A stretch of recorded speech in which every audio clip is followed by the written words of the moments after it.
Hello everyone, আসসালামু আলাইকুম। সবাই কেমন আছেন? আলহামদুলিল্লাহ, আমিও ভালো আছি। আজকে আমি একটা ফেক প্রোডাক্ট নিয়ে কথা বলবো যা আপনাদের কাজে লাগতে পারে। এই ক্রিমটা হয়তো কম বেশি সবাই চিনেন। অনলাইন এটা হচ্ছে একটা ভাইরাল প্রোডাক্ট।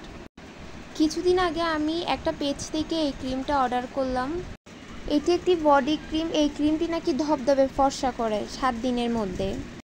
দেন এই ক্রিমটা আমি আমার কাজিনের জন্য অর্ডার করলাম। ওরা বলছিল 7 দিন ইউজ করলে ভালো রেজাল্ট পাবে, বাট আমার কাজিন ওটা 15 দিন ইউজ করছে, বাট কোনো ভালো রেজাল্ট পাই নাই। সো আপনারা সবাই চিনে রাখুন, এটা একটা ফেক প্রোডাক্ট। এই ধরনের ক্রিম কেউ কিনবেন না। তারা টাকা ইনকাম করার জন্য এই ধরনের ফালতু ক্রিম তৈরি করে আমাদের কাছে সেল, যা আমরা বিশ্বাসও করে ফেলি। এই ধরনের ক্রিম কেউ না কিনে তার চেয়েও প্রাকৃতিক জিনিস ব্যবহার করা অনেক ভালো। ধন্যবাদ, সবাই ভালো থাকবেন।